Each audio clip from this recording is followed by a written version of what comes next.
கிறிஸ்தவத்தில் இந்த மாலை வேளையிலே சனிக்கிழமை நமக்கு ஆராதனை வைத்தோம். இல்லை ஞாயிற்றுக்கிழமை சில வேலை இருக்கிறதுனால சில பேருக்கு வேலை, சில பேர் வர முடியல, பரவாயில்ல. நான் சங்கீதம் 1 வைத்து தான் பேசி கொண்டு வந்தேன். ஆசீர்வாதமான வாக்கியவான் சொல்லுக்கு ஆசீர்வாதம் மகிழ்ச்சி உள்ளவன் அப்படின்னு சில 5 வார்த்தைகள் அதில் சொல்லப்பட்டு இருப்பதை வைத்து உங்கள் மத்தியிலே நான் பேசி வந்தேன். அதில் போன வாரம் குடும்பங்களை கொடுத்துலாம் பேசினேன், நிப்பாட்டிட்டேன். 11 காரியம் இருக்குது, அதை பேசலாம் என்று நினைத்து அதை நிப்பாட்டிட்டாங்க, வேணாம்னு சொல்லிட்டு. இன்னைக்கு மனதை பற்றி தான் நிறைய காரியம் பேசி வந்திருக்கிறேன். மனது, மைண்டை பற்றி நிறைய காரியம் சொல்லியிருக்கிறேன். இன்னைக்கு அதை பற்றி சுருக்கமாக நாம் பேசி முடிக்கலாம் என்று எண்ணுகிறேன்.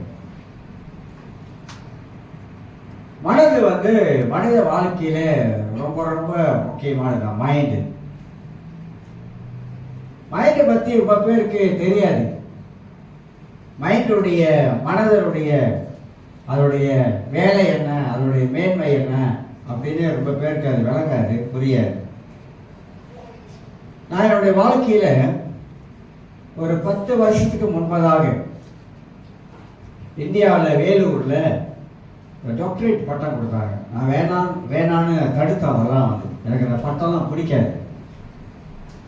அப்போ அந்த பட்டம் எடுத்த பிற்பாடு அங்கே ஒரு செய்தி கொடுக்க சொன்னாங்க. அங்கே ஒரு செய்தி கொடுத்தேன்.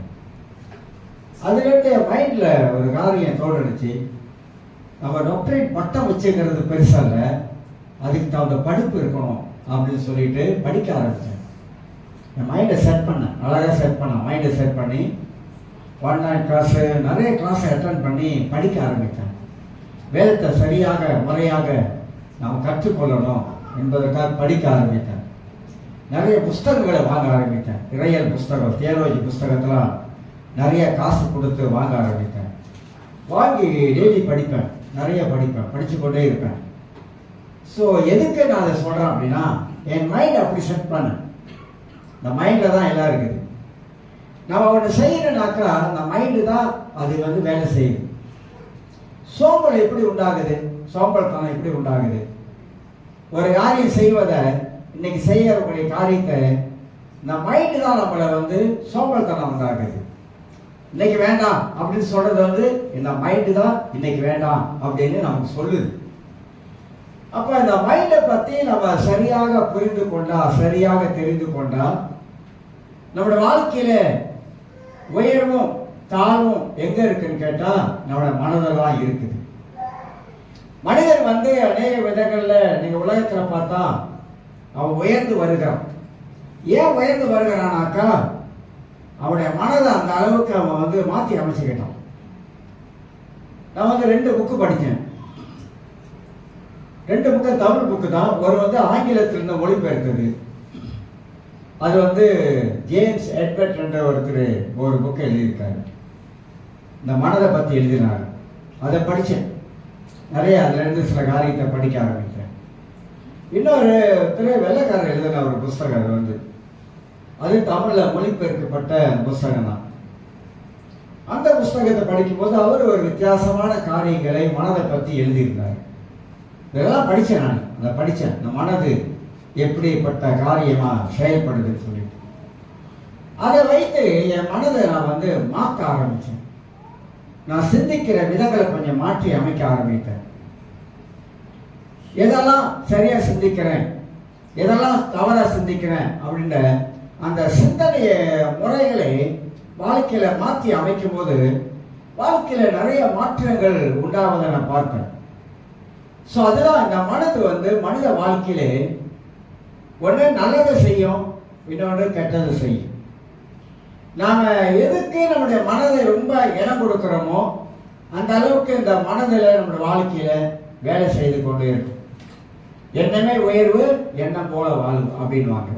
சொல்றாங்க நிறைய பேர். எண்ணமே உயர்வு, மனித வாழ்க்கையில எண்ணம் தான் நம்ம வாழ்க்கையில உயர்வான நிலைமைக்கு கொண்டு போகும். அதே எண்ணம் தான் நம்மளை கீழே தள்ளி தாழ்மையான நிலைமைக்கு கொண்டு போயிடும். அப்ப நமக்குள்ள இருக்கிற இந்த எண்ணம் ஒரு ஃபேக்டரி போல, ஒரு கம்பெனி போல அதுதான் 24 மணி நேரம் ஒரு கம்பெனி எப்படி வேலை செஞ்சு கொண்டிருக்குதோ அது போல நம்முடைய மனதும் 24 மணி நேரமும் வேலை செஞ்சு கொண்டே இருக்குது. அப்ப இந்த மனதை நம்ம தான் சரிப்படுத்தணும். எப்படி சரிப்படுத்துறது? வேத வசனத்தை கொண்டு நம்முடைய மனதை நாம் எப்படி சரிப்படுத்தலாம்? இந்த மனதை சரிப்படுத்தினா நிச்சயமா சொல்ல முடியும், நம்ம ஒரு நல்ல நிலைமைக்கு வரலாம். நம்முடைய ஆவிக்கு ஒரு நிலைமை உயர்ந்திருக்கும்.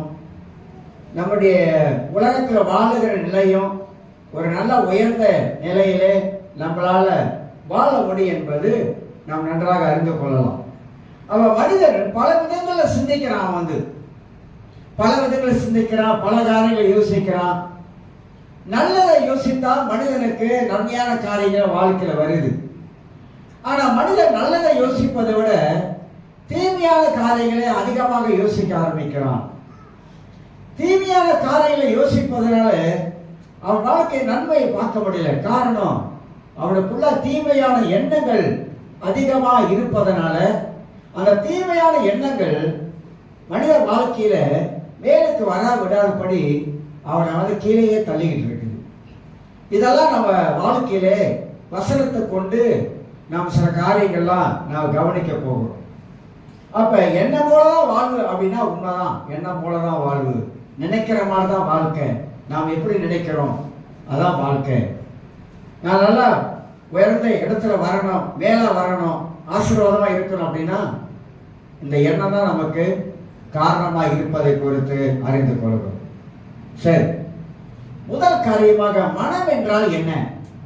What is the mind? Mind, நம்முடைய மனம் என்றால் என்ன? இதை நம்ம தெரிந்து கொள்ளணும். இதெல்லாம் ஒரு அற்புதமான சத்தியம் நான் சொல்ல வரேன். அற்புதமான சத்தியம்.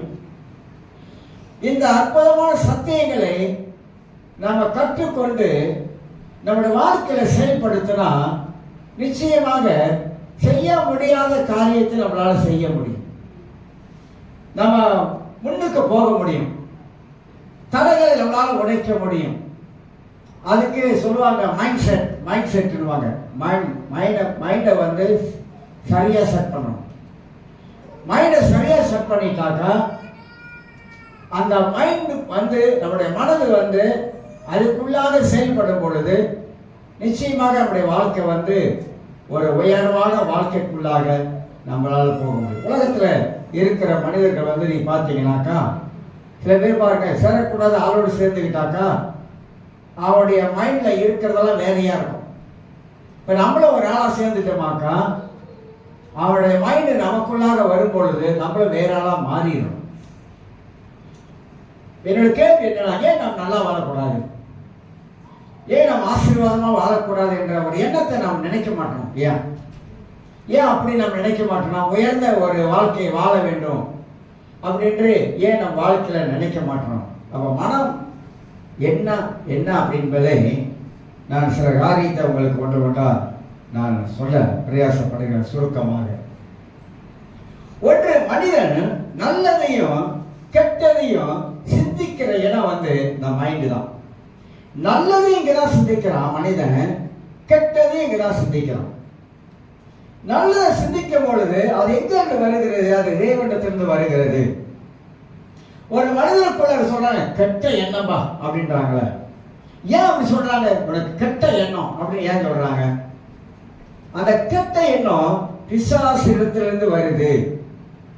அவ கெட்டதுக்கும் நல்லதுக்கும் அதை சீர்தூக்கி பார்க்க வேண்டியது நம்முடைய வேலை.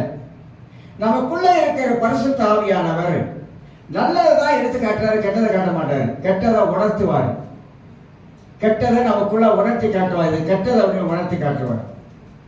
அப்ப நல்லதையும் கெட்டதையும் நம்ம தான் பிரித்து பார்க்கிறோம். எது நல்லது எது கெட்டது என்பதை பிரித்து பார்க்கிறோம். அப்ப மனதான் நல்லதையும் யோசிக்குது, அதே மனதான் கெட்டதையும் யோசிக்குது. எரேமியா புஸ்தகத்துல 18ஆம் அதிகாரத்துல எரேமியா 18ஆம் அதிகாரத்துல வாசிக்கிறவங்களுக்கு அருமையான ஒரு வசனம் இருக்குது. எல்லாம் இந்த மனதை பத்தி வேத வசனங்கள் அந்த அளவுக்கு ஆண்டவர் புதிய ஏற்பாட்டில் எழுதி வச்சிருக்கிறாரு. பழைய ஏற்பாட்டிலையும் ஆண்டவர் சில காரியத்தை எழுதி வச்சிருக்காரு. அந்த மைண்டை பத்தி வாழ்க்கை எங்கனால இருக்குது நீங்க புரிஞ்சுக்கணும். வாழ்க்கை என்பது இந்த மைண்ட்ல தான் இருக்குது. அதுதான் நான் சொல்ல வரேன். 18ஆம் அதிகாரத்திலே 18ஆம் வசனத்தை வாசிக்கிற அதற்கு அவர்கள் எரேமியாவுக்கு விரோதமாக ஆலோசனை செய்வோம் வாருங்கள். ஆசிரியரிடத்திலே வேதமும் ஞானிகளிடத்திலே ஆலோசனையும் தீர்க்கதரிசி இடத்திலே என்ன வசனமும் ஒழிந்து போவதில்லை. இவன் வார்த்தைகள் நாம் கவனியாமல் இவனை நாவினாலே வெட்டி போடுவோம் வாருங்கள் என்றார்கள். ஆலோசனை என்பது எங்கிருந்து வருகிறது? ஒரு 4 பேர் கூடும் பொழுது நம்முடைய மனதில் இருக்கிற 4 பேருடைய காரியங்கள் ஆலோசனைகள் எங்கிருந்து வருகிறது? மனதிலிருந்து வருகிறது. இது நல்ல ஆலோசனைகளா கெட்ட ஆலோசனைகளா? இதை நம்ம கிறிஸ்தவர்கள் ரட்சிக்கப்பட்டவர்கள் நாம் நல்லா யோசிக்கணும். நல்ல ஆலோசனை நமக்கு ஜீவன சமாதானத்தை உண்டாகும். கெட்ட ஆலோசனை நம்முடைய வாழ்க்கையில தெய்வ சமாதானத்தை கொண்டு வராது. அப்ப ஆலோசனை இந்த எரேமியாவுக்கு விரோதமாக அந்த ஆனூத் பட்டணத்தில் இருக்கிற அந்த மக்கள் கூடுனாங்க. அந்த மக்கள் யார் தெரியுங்களா? எரேமியாவுடைய சொந்தக்காரர்கள், சொந்த ஜனங்கள். ஏன் அந்த எரேமியாவுக்கு விரோதமாக தவறான இந்த ஆலோசனை மனசுல அவங்க எடுக்க ஆரம்பித்தாங்கன்னா, எரேமியா ஒரு தீர்க்கதரிசி. அவன் சொல்லும் போதெல்லாம் அவன் தேவனுடைய வார்த்தையை பெற்றுக்கொண்டு சொல்ல ஆரம்பிக்கிறான். ஆனா அந்த மக்களுக்கு கடவுளுடைய வார்த்தையை சொல்லும் பொழுது ஏற்றுக்கொள்ளக்கூடிய மனது இல்லை. எப்ப பார்த்தாலும் இவன் நம்மளையே சொல்லிட்டு இருக்கிறான். அவன் சொல்லுகிறான், மனம் திரும்புங்க, பாவத்தை விட்டு மனம் திரும்புங்க, பொல்லாத வழியை விட்டு மனம் திரும்புங்க அப்படின்னு தேவனுடைய வார்த்தையை எடுத்துக்கொண்டு எரேமியா மக்களுக்கு சொல்ல ஆரம்பிக்கிறான். நீங்க எல்லாம் எகிப்துக்கு பாபிலோனுக்கு போக போறீங்க, 70 வருஷம் அங்க போக போறீங்க. கர்த்தர் எனக்கு சொல்றாரு, நீங்கள் எல்லாரும் மனம் திரும்புங்க, மனம் திரும்புங்க சொல்ல வார்த்தை அந்த ஜனங்களுக்கு பிடிக்கல. எப்ப பார்த்தாலும் இதைத்தான் சொல்லிக்கிட்டு இருக்கிறான். அதனால என்ன பண்ணுவோம்? தீமையான ஒரு ஆலோசனை பண்ண ஆரம்பித்தாங்க. எரேமியா பேச தீர்த்து கட்டிடுவோம், சாவடிச்சிருவோம் அப்படின்னு சொல்லிட்டு. அப்ப அந்த தவறான யோசனை எங்க வருதுன்னா இந்த மனதில் தான் வருது. அதனால தான் நான் எப்போ சொல்லுவேன், ஆலோசனை யார்கிட்ட கேட்கணும் யார்கிட்ட கேட்கக்கூடாதுன்னு தெரியும். யாருகிட்ட கேட்டா நல்ல ஆலோசனை வரும் அப்படின்னு நமக்கு தெரியும். யாருகிட்ட கேட்டால் சரியான ஆலோசனை நமக்கு கிடைக்காது என்பது நமக்கு தெரியும். சில ஆலோசனைகள் நமக்கு பாதகமா இருக்கும். பாதகனாக்கா நமக்கு ஆபத்தில் கொண்டு விட்டுரும். சில ஆலோசனைகள் நமக்கு வழியை நமக்கு வேறு வழியை மாற்றி விட்டுரும்.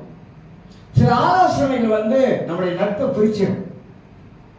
சில ஆலோசனைகள் நம்ம வாழ்க்கையில குடும்பத்துக்கே அது பெரிய ஆபத்தா மாறிடும்.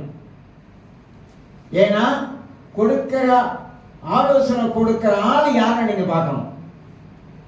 எப்படிப்பட்ட ஆள் உங்களுக்கு ஆலோசனை கொடுக்கிறான் என்பது உங்களுக்கு தெரியணும்.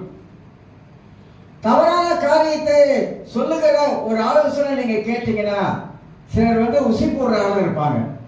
அதையும் நீங்க பார்க்கணும். இதெல்லாம் நீங்க நிர்ணயிக்கணும். இப்ப நம்ம அதை சரியா பகுத்தறியக்கூடிய அந்த அறிவு நமக்கு இருந்துச்சுனாக்கா அது நல்ல ஆலோசனை எடுத்துக்கலாமா, கெட்ட ஆலோசனை என்பது எப்படி தள்ளிவிடணும் என்பது நம்ம தெரிந்து கொள்ளணும். உலகத்துல இன்னைக்கு பார்த்தீங்கன்னா மனிதர்கள் நல்லா இருக்கிற மனுஷன் ஏன் வழி மாறி போகிறான், நல்லா இருக்கிற மனுஷன் ஏன் சீரழிகிறான், நல்லா இருக்கிற மனுஷன் ஏன் கெட்டு போறான் சொல்லுவாங்க. நல்லா இருந்தான் அந்த மனுஷன் ஏன் இப்படி போயிட்டான்னு தெரியல அப்படின்னாக்கா அவன் எண்ணத்தை அவன் சரியா மாத்தி அமைக்கல. இப்படிதான் நான் வாழணும் அப்படின்றதான அந்த மைண்ட் செட் இல்லாம போயிடுச்சு. இப்படிதான் என் வாழ்க்கையை வச்சுக்கணும் அப்படின்ற அந்த எண்ணம் இல்லாமல் போயிடுச்சு. இதெல்லாம் நம்முடைய வாழ்க்கையில ரொம்ப முக்கியம். நான் வாழுகிற காலங்கள் ஒரு கொடிய காலங்கள்ல நாம் எல்லாரும் வாழ்ந்து கொண்டு இருக்கோம். அப்ப எப்படிப்பட்ட ஆலோசனை கேட்கணும் என்பதை நாம் அறிந்து கொண்டால் நமக்கு நலமாக இருக்கும். ஆனா எரேமியாவுக்கு விரோதமாக இவர்கள் எல்லாருமாக தீமையான ஆலோசனையை பண்ணினார்கள் என்பது பார்க்கணும். அவ மனது என்ன செய்யுது, நமக்கு நல்லதையும் கெட்டதையும் சிந்திக்கிற இடம் இந்த இடம் தான். நம்ம கெட்டதை ஏன் சிந்திக்கிறோம்? கெட்டதை சிந்தித்தா நமக்கு சில விளைவுகள் வாழ்க்கையில உண்டாகும். இதை முதல் காரியம் யோசிக்கணும். சிந்திக்கும் போது சரியா யோசிக்கணும். சிந்திக்கும் போது நல்லதா கெட்டதா என்பதை தீர்மானிக்கக்கூடிய அந்த திறன் நமக்கு இருக்குன்னு சொல்ல வர நமக்கு இருக்குது. அதை நாம் புரிந்து கொள்ள வேண்டும். இரண்டாவதாக, இயேசு முதல் பிரசங்கம் ஊழியத்துக்கு அவர் ஞானஸ்நானம் எடுத்த பிற்பாடு முதல் பிரசங்கம் பண்றார். முதல் பிரசங்கம் வேற மாதிரிலாம் செஞ்சிருக்கலாம். அவர் வேற மாதிரியான வார்த்தைகள்லாம் அவர் பேசி இருக்கலாம். ஆனா அவர் எடுத்த எடுப்புல முதல் பிரசங்கம் மனம் திரும்புங்கள், பரலோக ராஜ்யம் சமீபம் இருக்குது அப்படின்னு என்ன சொல்றாரு? மனம் திரும்புங்கள். அது எந்த மனம்? இந்த மனம் திரும்ப சொல்றாரு. இந்த மைண்டை மாத்த சொல்றாரு. இந்த மைண்டை மாத்துங்க அப்படின்றாரு. நீங்க சிந்திக்கிற விதங்களை மாத்துங்க அப்படின்றாரு. நீ பாவத்தில் இருக்கிறாயா, உன் மைண்டை மாத்து, அந்த பாவத்திலிருந்து விடுதலை ஆகிடுவ. நீ மனம் திரும்பினா பரலோக ராஜ்யம் உனக்கு சமீபமாக இருக்கிறது. நீ மனம் திரும்பினா நீ தேவராயத்துக்குள்ள பிரவேசிப்பதுக்கு அந்த மனம் தான் உனக்கு தடையா இருக்கு. அதனால்தான் முதல் பிரசங்கம் மனம் திரும்புகள், பரலோக ராஜ்யம் சமீபித்து இருக்குது அப்படின்னு இயேசு பிரசங்கித்தார். அப்புறம் அதே யோவான் சொல்றாரு, மனம் திரும்பினவர்கள் கனியை கொடுக்கணும் அப்படின்றாரு. நீ மனம் திரும்பிட்டியா, வாழ்க்கையில கனி இருக்கணும் அப்படின்னு பேசுறாரு. இந்த வேத வாக்கியங்களை படிக்கும் பொழுது இந்த மைண்டை எப்படி நமக்குள்ளாக அது வேலை செய்ய வைக்கிறது, எப்படி வசனங்களை கொண்டாந்து நம்மளை உள்ள வைத்து அந்த வசனத்தை எப்படி நாம் தியானம் பண்ணா, அந்த வசனத்தை எப்படி சிந்திக்க ஆரம்பித்தாக்கா இந்த மனதுக்குள்ளாக சில மாற்றங்கள் எப்படி உண்டாகும், மனதுக்குள்ளாக மாற்றம் எப்படி உண்டாகும் என்பதை நாம் கற்றுக்கொள்ளலாம். நாம் அறிந்து கொள்வதற்கு உதவியாக இருக்கும். ஆக இரண்டாவது காரியம், மனதிரும்புகள் பரலோக ராஜ்யம் சமீபத்திற்கென்று இயேசு தன் பிரசங்கத்தில் முதல் செய்தியாக அந்த செய்தியை கொடுத்தார் என்பதை குறித்து நாம் அறிந்து கொள்கிறோம். மூன்றாவதாக, சிந்திக்கிற விதத்தை மாற்றினால் என்ன மாறும் தெரியுங்களா? என் வாழ்க்கையில நான் எப்போதுமே இந்த நெகட்டிவாலாம் நான் சிந்திக்கிறத விட்டுட்டேன். சிந்திக்க மாட்டேன். வந்துச்சுன்னா நெகட்டிவா சிந்தனை வரும். வந்துச்சுன்னா அப்பால சாத்தானே என் மனதில் நெகட்டிவா என் மனதில் சில காரியங்களை போடுறேன். இல்லை, நான் எதிர்மறையா சிந்திக்கிறேன், பாசிட்டிவா சிந்திக்கிறேன். ஏன் பாசிட்டிவா நான் சிந்திக்கிறேன் தெரியுங்களா? வசனம் என்னை பாசிட்டிவா சிந்திக்க சொல்லுது. அப்ப நான் அப்படி சிந்திக்கும் பொழுது என் மனதுக்குள்ளாகவே ஒரு மாற்றத்தை பரிசுத்த ஆவியானவர் உண்டாக்குறார். இதை நாம் நன்றாக நாம் அறிந்து கொள்ள வேண்டும். அப்ப சிந்திக்கிற விதத்தை நம்ம மாற்றாவிட்டா நம்ம மாறவே மாட்டோம். ஜென்மத்தை மாற மாட்டோம். சுடுகாடு போற வரைக்கும் மாற மாட்டோம். அப்படிதான். ஏன்னா நமக்கு ஒரு குறிக்கோள் இல்லைங்க, நான் மாறி வாழணும், என் வாழ்க்கையில் ஒரு மாற்றம் இருக்கணும், என்னை பார்க்கணும், சொல்லணும். ரொம்ப மாறிட்டேன், மத மாதிரி இல்லை தெரியுமா, இப்போ ரொம்ப மாறிட்டேன், உன் பேச்செல்லாம் ரொம்ப மாறிடுச்சு, இப்போ ரொம்ப பணிவாக இருக்கிற, மத மரியாதையாக இருக்க மாட்டேன், இப்போ ரொம்ப மரியாதையாக இருக்கிற. ஏன் அப்படி சொல்கிறாங்க? நம்மளை பார்த்து நம்ம மைண்டை மாற்றிட்டோம். நம்ம மைண்டை மாற்றுறதுனால நம்மளுடைய வாழ்க்கை மாற்றத்தை அவங்க பார்க்குறாங்க. அதனால இது மாறாதனால தான் இந்த லைஃப் மாற மாட்டேது. மனித வாழ்க்கை ஒரு நல்ல வாழ்க்கை, அருமையான வாழ்க்கை. எத்தனையோ காரியங்களை, தத்துவங்களை நம்ம பார்க்குறோம், படிக்கிறோம், கொள்றோம், எல்லாம் செய்கிறோம். அதெல்லாம் ரொம்ப யோசிப்பேன். நிறைய காரியங்களை நான் பார்க்குறேன். புஸ்தகத்தில் நிறைய விஷயங்கள் படிக்கிறோம். இப்படி படிக்கும் பொழுது நம்ம யோசிக்கிறோம், ஆமா எவ்வளவு நாள் இந்த உலகத்தில் வாழ போறோம், வாழ்ற வரைக்கும் உலகத்தில் கடவுள் அறியாதவெல்லாம் பேர் எடுத்திருக்கான். கடவுளை அறியல பேர் எடுத்திருக்காங்க. அப்துல் கலாம் ஒரு முஸ்லீம் பேர் எடுத்திருக்காரு, இந்தியாவில் பேர் எடுத்திருக்காரு. அவர் இதெல்லாம் நான் பார்த்து நான் ஆச்சரியப்பட்டிருக்கேன். நான் யோசித்திருக்கேன், ரொம்ப ரொம்ப யோசித்திருக்கேன். பெரிய மனுஷன், சயின்டிஸ்ட்.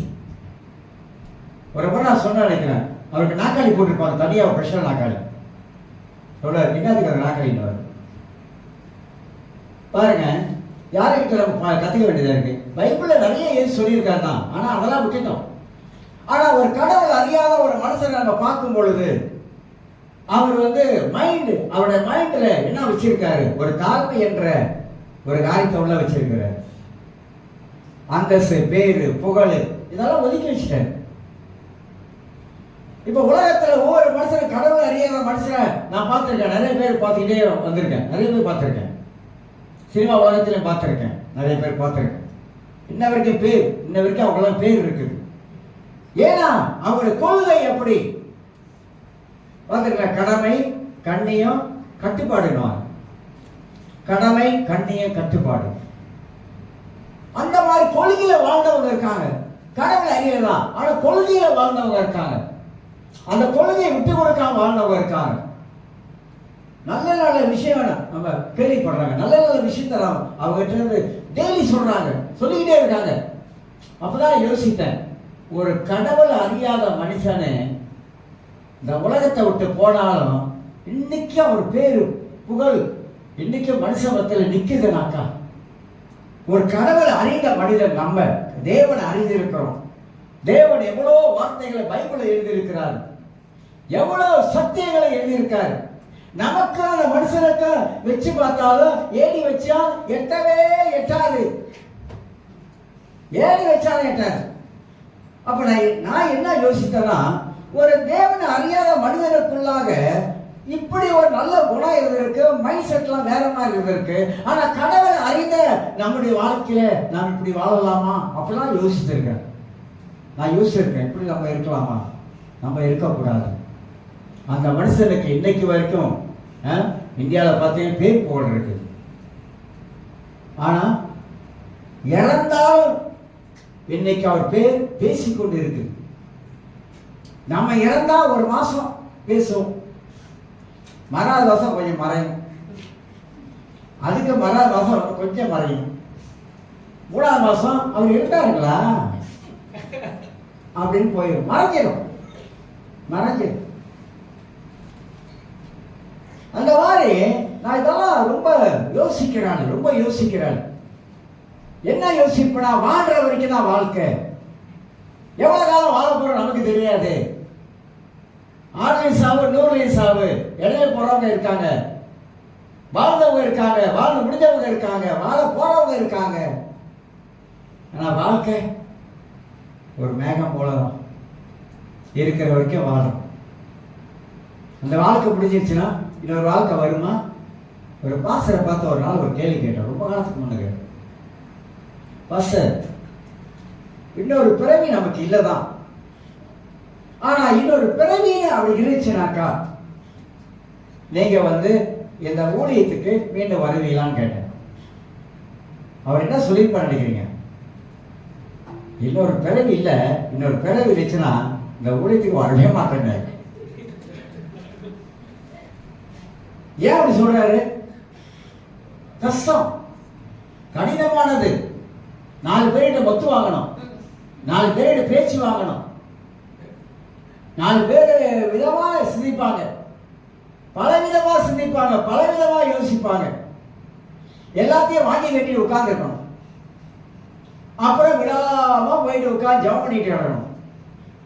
பல காரியம். இந்த ஊழியத்தில் 39 வருஷம் ஊழியத்தில் பார்க்காத ஆள் இல்லை, நான் பார்க்காத ஆள் இல்லை. ஊழியக்கார உலகத்தில் வட்டாரத்தில் பார்க்காத ஆள் இல்லை. பார்த்து படிச்சுக்கிட்டேன். நிறைய காரியங்களை கர்த்தர் எனக்கு கற்றுக் கொடுத்தார். என்னை மோல்ட் பண்ணார், அப்படியே மோல்ட் பண்ணார், உருவாக்கினார். பல விஷயத்தில் உருவாக்கினார், பல காரியத்தில் உருவாக்கினார். நான் அதுக்கெல்லாம் ஆண்டவருக்கு நன்றி சொல்லுவேன். ஏன்னா நான் உருவாக்கப்படுவதற்கு நான் இடம் கொடுத்தேன். அழுத காலங்கள் இருக்குது, ஜெபத்தில் அழுத காலங்கள் இருக்குது.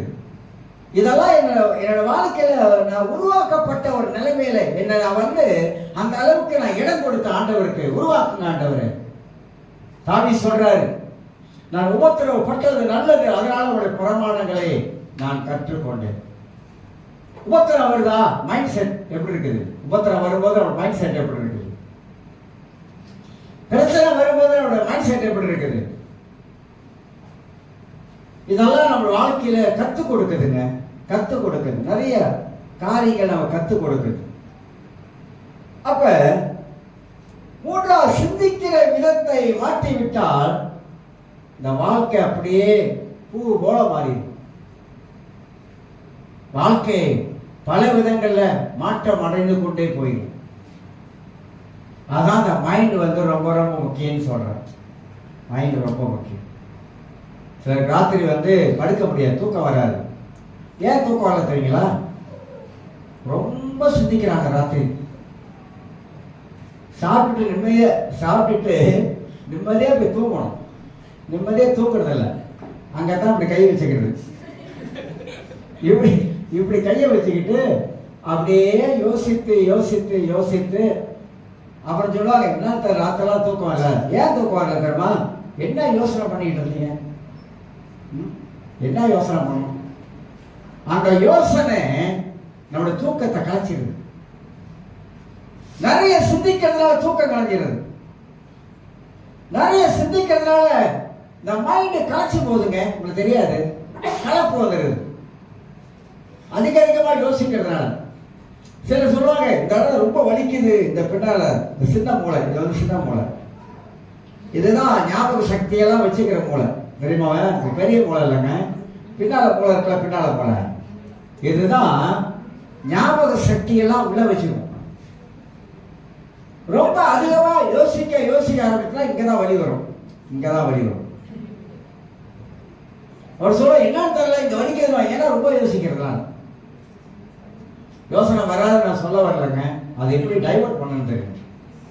எப்படி டைவர்ட் பண்ணி விட்டுறோம் அவரு அப்படின்னு, அதெல்லாம் எப்படி உள்ள கொண்டு வரக்கூடாது அப்படின்னு தெரியணும்.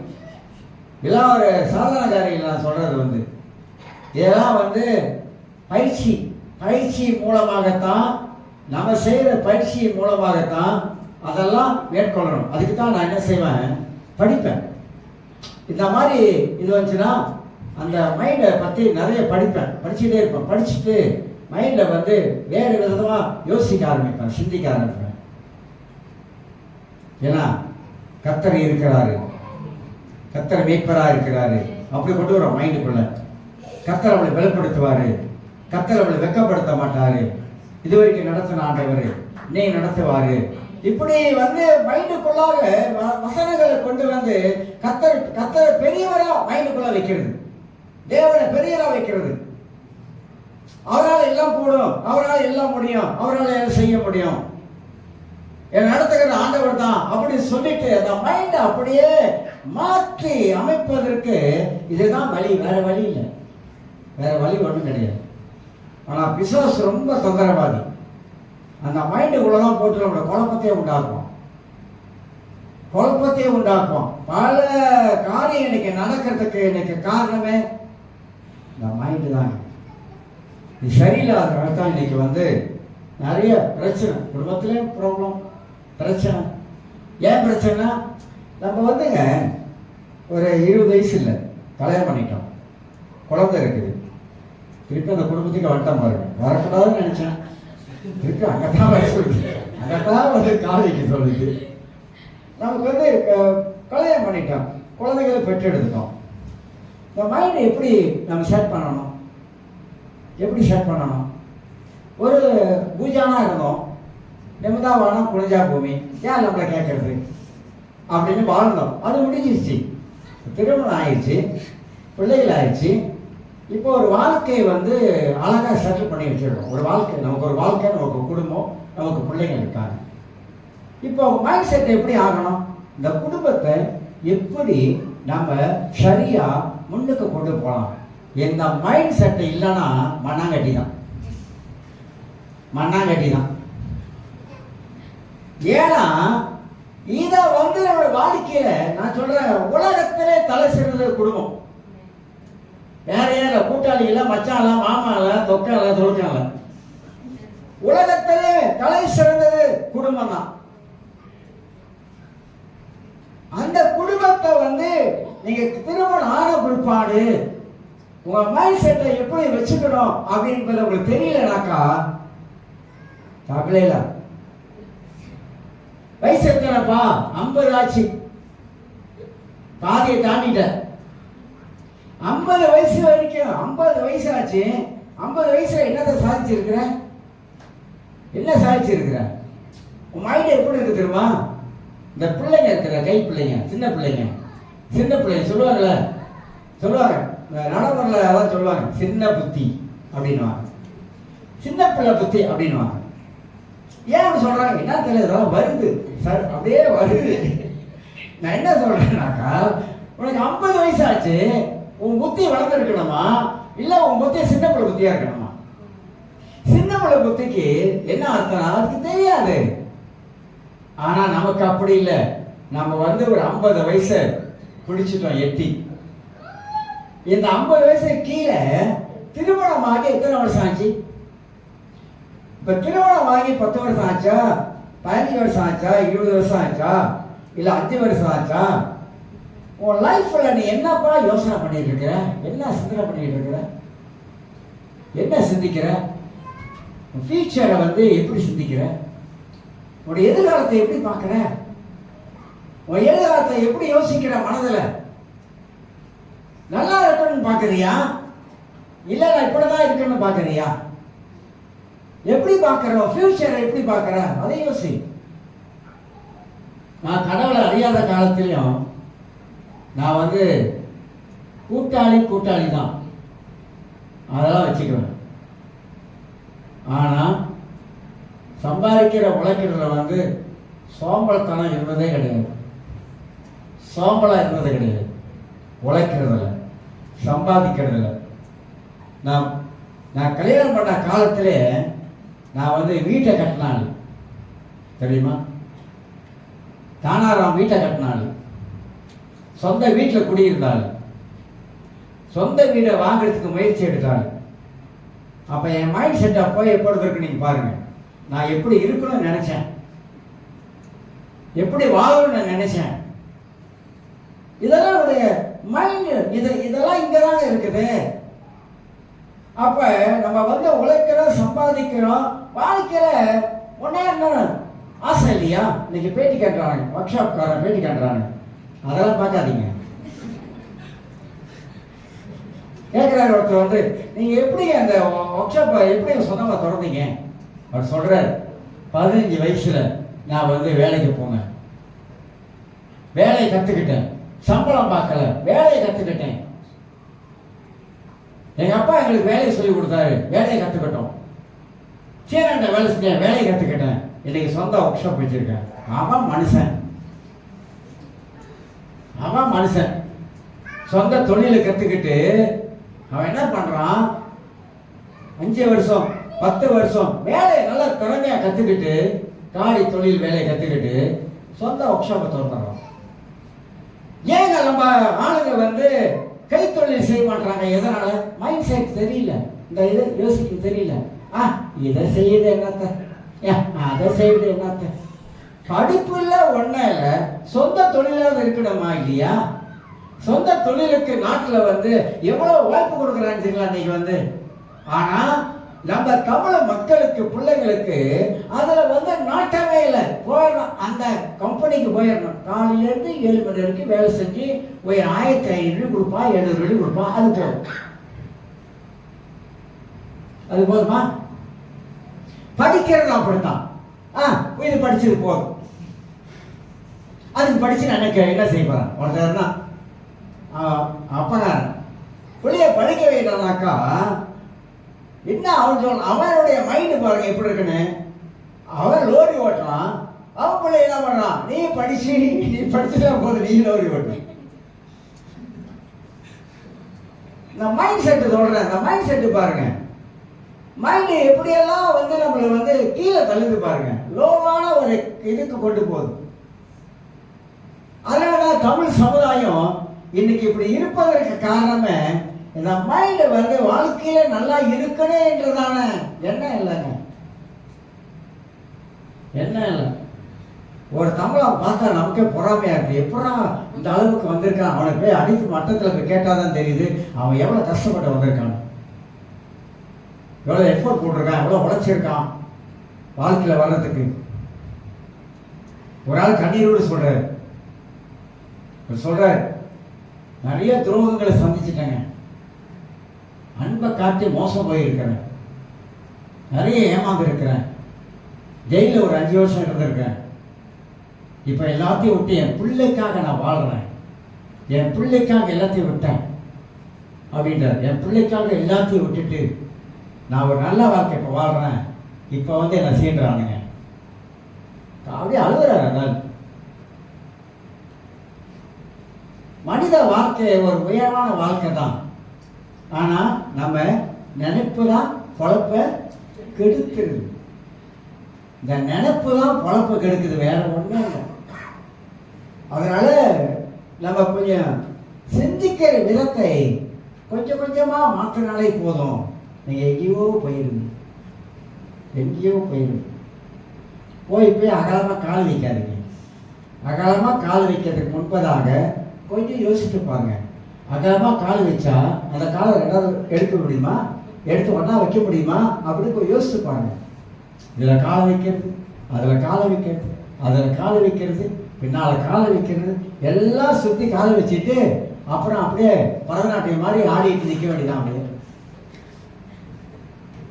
சிந்தனை, மைண்ட் நல்லா யோசிக்கணும், நல்லா சிந்திக்கணும். அப்போ சிந்திக்கிற விதத்தை மாற்றினால் வாழ்க்கை மாறிக்கிட்டே வரும். 4வது சொல்லி நிப்பாட்டுறேன். நான் இன்னைக்கு ரொம்ப சுருக்கமாக தான் பேசணும், நீட்டாலாம் பேசுறேன். 4வதாக பிரச்சனை நேரத்தில் பிரச்சனைங்க அது எப்படிங்க மேற்கொள்ளது, அந்த பிரச்சனையை எப்படிங்க சமாளிக்கிறது? நீங்க எந்த பிரச்சனையை பத்தி நீங்க சொல்றீங்க பஸ்? வீட்டு பிரச்சனை பத்தி சொல்றீங்களா? ஐயோ நான் சொல்லவே மாட்டேன். இல்ல கணவன் மனைவி பிரச்சனை பத்தி சொல்றீங்களா? இல்ல அதையும் சொல்ல மாட்டேன். வேண்டாம், இந்த வம்புலாம் எனக்கு வேண்டாம், வேண்டாம்னு விட்டுட்டேன். வேற எந்த பிரச்சனை சொல்றீங்க?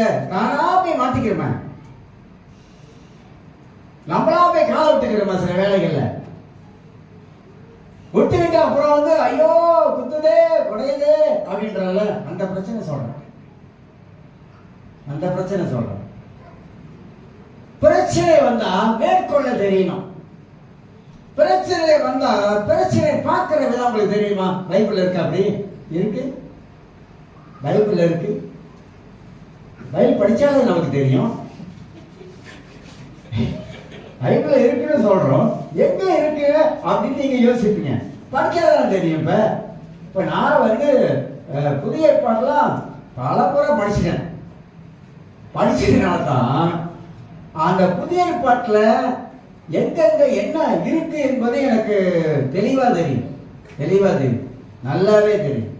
யாக்கோப்பு 1ஆம் அதிகாரத்துல முதல் வசனத்தை நான் உங்களுக்கு 2ஆம் வசனத்தையும் 3ஆம் வசனத்தையும் உங்களுக்கு நான் வாசித்து காட்டுகிறேன். யாக்கோப்பு 1ஆம் அதிகாரத்துல 2, 3 வாசிக்கிறேன். என் சகோதரரே, நீங்கள் பலவிதமான சோதனைகளில் அகப்படும் பொழுது, அதை பல முறை உங்களுக்கு சொல்லிட்டேன். 3ஆம் வசனம், உங்கள் விசுவாசத்தின் பரீட்சையானது பொறுமையை உண்டாக்கும் என்று அறிந்து அதை, இதுதான் சொல்ல போறேன், இதுதான், அதை மிகுந்த சந்தோஷமாக எண்ணுங்கள்.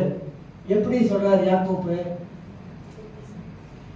பலவிதமான பிரச்சனை வந்த பொழுது நீ அந்த பிரச்சனையை எப்படி பார்க்கணும்? அந்த பிரச்சனையில போய் சிக்கிக் கொள்ளக்கூடாது. அந்த பிரச்சனையே பேசிக்கொண்டிருக்கிற, உன்னால்தான் நான் கேட்டேன், என்னால்தான் நீ கேட்டேன், அதான் எவ்வளவு 2 பேர் தூக்கி போட்டுக்கிட்டாங்களே பழியை, ஒருத்தங்க மேல ஒருத்தன் பழி போட்டுக்கலாங்க, அப்படி சொல்ல. அந்த பிரச்சனையை எப்படி பார்க்கணும், அந்த பிரச்சனையை எப்படி மேற்கொள்ளணும், அந்த பிரச்சனையை எங்க அடிக்கணும், அந்த பிரச்சனைக்கு வேறு எங்க இருக்கு, அதை எப்படி கட்ட வெட்டுறது? அப்ப அது எப்படி பார்க்கணும்? சந்தோஷமான மனப்பான்மை மைண்டை போய் தட்டிக்குங்க, வேலை செய்யதான் பாருங்க. இப்படி தட்டி பாருங்க, வேலை செய்யுதா? எனக்கு வேலை செய்யுது கொஞ்சம் டொக்கு டொக்குன்னு. அதை எப்படி பார்க்கணும்?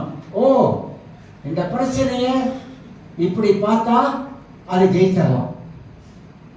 அப்ப சந்தோஷமான மனப்பான்மையில நான் அதை பார்க்கும் பொழுது நான் சொல்ல முடியும் என் உள்ளத்துக்குள்ளாக, இதை என்னால தாண்டி போக முடியும். இதான் அந்த மைண்டு. இல்லைங்க, ஐயோ இந்த பிரச்சனை எப்படி சமாளிக்க போறது தெரியலையே, எங்கே தேடுவேன், ரவுண்ட் ஆப் எங்கே தேடுவேன், கிராண்ட் எக்ஸலை எங்கே தேடுவேன். ஒரு மூலம் கை கிடைக்குமா? எதுக்கு ஒரு மூலம் கை கிடைக்குமா? இந்த ஃபேன் சுத்திக்கிட்டே இருக்கு. அதே ஒரு அம்மா சொல்றாங்க, ரொம்ப பிரச்சனை பாஸ்டர், ரொம்ப பிரச்சனை. அப்படியே உட்காந்துக்கிட்டு படியில உட்காந்துக்கிட்டு ஃபேனையே பார்த்துக்கிட்டு இருந்தேன். நான் கதை சொல்லலை, உண்மையே சொல்றேன். ஃபேனையே பார்த்துக்கிட்டு இருந்தேன். ஏன் ஃபேனை பார்த்தோன்னா, இதில் தொங்கிடலாமா, இதை போட்டு தொங்கிடலாமா அப்படின்னு அதையே பார்த்துக்கிட்டு இருந்தேன். அப்படின்னு பிரச்சனை என்ன செய்ய வைக்குது? தொங்க சொல்லுது, கழுத்துல மாட்டி தொங்க சொல்லுது. அப்ப தொங்க சொல்ற எண்ணம் எங்க இருந்து வருது? பிசாசு கிட்ட இருந்து வருது. அவனா சொல்றான் தொங்கிரு தொங்கிரு, அதோட முடிஞ்சு கதை, தொங்கிரு. இல்லைன்னா போய் ரவுண்டா போய் வாங்கிட்டு வா, ஆன்மீகர்ல இப்ப ரவுண்டா போய் வாங்கிட்டு வந்துரு, வாங்கிட்டு கடை குடிச்சிரு, முடிஞ்ச கதை, அதோட போயிடலாம் அப்படின்னு. பிரச்சனை நேரத்துல இந்த மைண்டெல்லாம் நம்மளை என்னன்னா டிஸ்டர்ப் பண்ண தெரியுமா, என்னடா பேசும் தெரியுமா, மைண்டு என்னடா செய்ய வைக்க தெரியுமா, எல்லாம் பிசாசுங்க, அத்தனையும் பிசாசு. வாழ பிறந்தமா சாவ பிறந்தமா? வாழ பிறந்தோம். கிறிஸ்தவர்கள் வாழ பிறந்தவங்க, சாவ பிறக்கல. கிறிஸ்தவர்கள் எல்லாத்தையும் மேற்கொள்ளக்கூடியவர்கள், அவங்களால முடியும். முடியாத ஒன்று அல்ல, முடியும். முடியும் என்ற ஒரு எண்ணத்தை நம்ம வளர்த்து கொண்டா எல்லாவற்றையும் மேற்கொள்ள முடியும். இல்லைங்க, எங்க வீட்டுக்காரு உங்களுக்கு தெரியாது, அவர் ரட்சிக்கப்படவே மாட்டார் அப்படின்னு உனக்கு யார் சொன்னது? ஏன்னா இவங்க சிலுவை போய் அடிச்சு சிலுவை தொங்கி ரத்த சில மாதிரியும் அந்த மைண்டு சொல்லுது பாருங்க. அவரை திருத்த முடியாதுங்க, திருத்தவே முடியாது. ரெண்டு பேரையும் மாற்றி சொல்லிக்கிறேன். அவர் என்னன்னா அவரை மட்டும் நினைச்சிக்க கூடாதுல்ல, திருத்த முடியாது. அவன் சொல்லிக்க அன்டிருத்தபிள் அப்படின்வாங்க, சொல்லிக்குவாங்க. இல்லைங்க, நம்ம தான் அப்படி மைண்ட் செட் பண்றோம். அப்படி அந்த மாதிரி மனசுக்குள்ள நினைக்கிறோம். தேவனால் கூடாது ஒன்றுமே இல்லை, எல்லாம் கர்த்தரால் கூடும், சகலமும் கர்த்தரால் கூடும். மாற்ற முடியாதது ஒண்ணு இல்ல, அவரால் மாற்ற முடியாம மைண்ட் செட் எப்படி மாறணும் அப்படின்னா, இல்ல கர்த்தர் செய்வாரு, கர்த்தர் மாத்துவாரு, நிச்சயமா மாத்துவாரு. இன்னைக்கு இல்ல 10 வருஷம் ஆனாலும் நிச்சயமா மாத்துவாரு.